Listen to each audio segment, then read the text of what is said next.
Customer সেজে কেকের price জিজ্ঞেস করার যে ব্যাপারটা, এটা ঠিক আপনাদের কতটা খারাপ লাগে বা বিরক্ত লাগে সেটা আমি জানি না। তবে আমি নিজে পার্সোনালি অনেক অনেক বেশি বিরক্ত হই। আসলে না পারি বলতে, না পারি সহ্য করতে, এরকম একটা অবস্থা হয়ে যায়। আসসালামু আলাইকুম এভরিওয়ান, কেমন আছেন সবাই? আশা করছি সবাই অনেক বেশি ভালো আছেন। আজকে চলে আসলাম আবারও একটা সুন্দর সিম্পল কেকের ডেকোরেশন ভিডিও আপনাদের সাথে শেয়ার করতে। আশা করি আমার আজকের এই ভিডিওটি আপনাদের কাছে ভালো লাগবে। ভিডিওটি ভালো লাগলে প্লিজ ভিডিওটি শেয়ার করতে ভুলবেন না।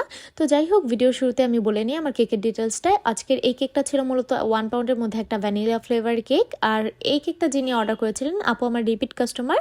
আর আপু আমাকে মূলত যেদিন লাগবে তার আগের দিনই জানায়। তো আমি আপুকে ইমার্জেন্সি বলতে পারেন কেকটা রেডি করে দেই। আর আলহামদুলিল্লাহ আমার আজকের এই কেকের রিভিউটা অনেক বেশি ভালো ছিল। তো যাই হোক, এখন বলি আপনাদের সাথে যে বিষয়টা নিয়ে কথা বলতে চাচ্ছিলাম। তো ইদানিং আমার সাথে এই বিষয়টা প্রচণ্ড পরিমাণে হয়। মানে হাই হ্যালো দিয়ে বসে থাকে, কিছু বলে না, এরকম কতগুলো পাবলিক আছে। আসলে তারা কেন বুঝতে চায় না যে এটা হচ্ছে মূলত একটা কি বলবো, বিজনেস অ্যাকাউন্ট বা বিজনেস পেজ। এখানে আসলে হাই হ্যালোর গল্প কেউ তাদের সাথে করবে না, এটা হয়তো বা তারা একদমই ভুলে যায়। আর দ্বিতীয়ত এমন কিছু পাবলিক আছে যারা প্রথমে কি করে, একদম সুন্দর করে সালাম টালাম দিয়ে একদম ভদ্রলোক সেজে শুরু করে বলা। আপু অনেকগুলো কেকের ছবি পাঠায় বা একটা দুইটা কেকের ছবি পাঠায়, পাঠানোর পর আপু এই কেকটার প্রাইস কত আপনি একটু বলেন।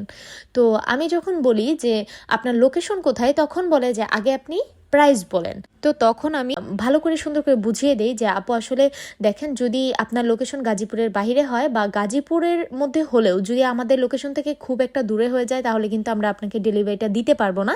তো সেই ক্ষেত্রে দেখা গেছে অযথা আপনার কিংবা আমার সুন্দর সময়টা নষ্ট করার কোনো মানেই হয় না।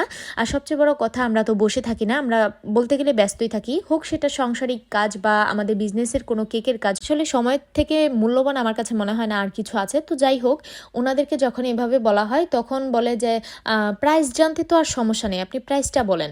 মানে এরকম বিহেভিয়ার করে, মনে হয় ওনারা আমাদেরকে কিনে ফেলেছে, এখন তাদেরকে আমাদের বলতেই হবে যে এটা প্রাইস কত। তো যাই হোক, অনেক কষ্ট মষ্ট করে বলে দিই যে এটা প্রাইস এত, তো এখন বলেন আপনার লোকেশন কোথায়। তখনও বলবে না, আবার আরও একটা কেকের ছবি দিয়ে বলে যে আপু এটার প্রাইস কত। আর যারা চালাক তারা কি করে জানেন, বলে কি আপু থিম চার্জটা একটু বলেন, এটার থিম চার্জ কত। তো আমি যখন বলি যে আপু আসলে আপনি কত পাউন্ড কেক নেবেন, এমনকি কি ফ্লেভারের কেক নেবেন, সেটার উপর আপনার প্রাইসটা ডিপেন্ড করে। আপনি কি এই ফ্লেভারই নেবেন বা কোন ফ্লেভার নেবেন আমাকে একটু জানান। তখন বলে এই কেকটা যেমন আছে ঠিক সেম টু সেম এইভাবে করলে কত টাকা লাগবে, বা এটার থিম চার্জ কত। বেশিরভাগ কিন্তু কোনো ধরনের সিম্পল কেকের জন্য তারা এইভাবে করে নক করে না। দেখা যায় যে এরকম দেয় বেশিরভাগ আমার সাথে যেটা হয় আর কি, সেটা হচ্ছে ফন্ডেন্টের কেকগুলো বা অনেক টপার থাকে সেগুলো। আসলে তারা নিজেরা ঠিকই করতে পারে না যে এই কেকটার থিম চার্জ কত রাখা উচিত। তাদের উদ্দেশ্যে আমি বলি, ভাই যদি আপনি বেসিক এই জিনিসটুকুই না বুঝেন যে একটা জিনিসের কস্টিং আপনি কিভাবে করবেন, তাহলে এই ব্যবসাটা আপনার জন্য না। আপনি তাহলে হাল ছেড়ে চলে যান।